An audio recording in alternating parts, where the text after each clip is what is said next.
एक बार एक राहुल नाम का लड़का होता है। वह एक दिन अपने माता पिता से अफीम खाने की जिद करता है।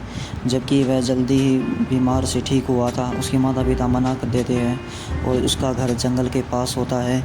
वह रूठ कर जंगल की तरफ चला जाता है और वह जाते जाते बहुत घने जंगल में फंस जाता है। तभी वहाँ एक शेर आता है और शेर को उस बच्चे पर प्यार आ जाता है और बच्चा भी शेर की तरफ दोस्ती का हाथ बढ़ाता है।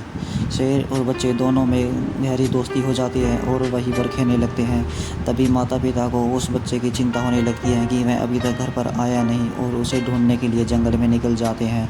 और ढूंढते ढूंढते उन्हें वहाँ एक हाथी मिलता है और हाथी से पूछते हैं, क्या आपने हमारे बच्चे को देखा है? हाथी कहता है, हाँ, हमने उसे शेर के साथ देखा था। तभी हाथी उन्हें लेकर शेर के पास चला जाता है और देखते हैं कि उनका बच्चा शेर के साथ खेल रहा होता है। माता पिता शेर की तरफ जाते हैं। शेर बच्चे को ले जाने से मना कर देता है क्योंकि उन दोनों में दोस्ती हो जाती है। बड़े समझाने के बाद वह शेर बच्चे को ले जाने देता है और बच्चा घर पर आ जाता है। अगले ही दिन सुबह होती है तो शेर उनके घर के पास खड़ा होता है और बच्चे से खेलने के लिए जिद करता है। बच्चा भी खेलने लगता है और ऐसे खेलों में दोस्ती हो जाती है और वह बच्चा जल्दी ही बड़ा हो जाता है। एक दिन अचानक शेर बीमार हो जाता है और बच्चे देखता है कि शेर आया नहीं और वह उसे ठीक करने के लिए जंगल में चला जाता है।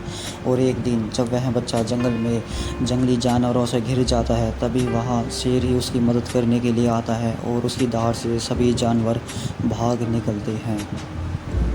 कुछ दिनों बाद कुछ शिकारी शेर को पकड़ लेते हैं और तभी बच्चे को भनक लगती है और वह फॉरेस्ट गार्ड के साथ उसे बचाने के लिए निकल पड़ता है और उसे छुड़वा लेता है शिकारियों के चंगुल से।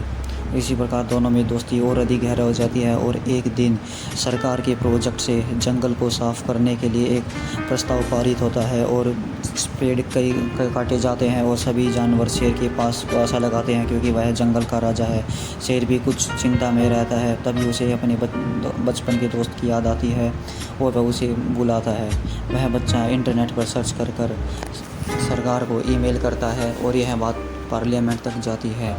पार्लियामेंट में कई दिनों तक बहस चलती है कि वहाँ पर प्रोजेक्ट बनाया जाए या टाल दिया जाए क्योंकि वहाँ बहुत अधिक जंगली जानवर रहते हैं। और इसी पर निर्णय लिया जाता है कि वहाँ पर प्रोजेक्ट कैंसिल किया जाता है। सभी जानवर बहुत खुश हो जाते हैं और शेर को धन्यवाद करते हैं और शेर उस बच्चे को जंगल का हीरो घोषित कर देता है। और तभी सभी जानवरों में उस बच्चे की दोस्ती हो जाती है और वह उसके घर पर आते हैं, खेलते हैं, कूदते हैं और धमाल करते हैं। इसी से यह शिक्षा मिलती है कि दोस्तों, इंसान और जानवर दोनों में बहुत गहरी दोस्ती हो सकती है।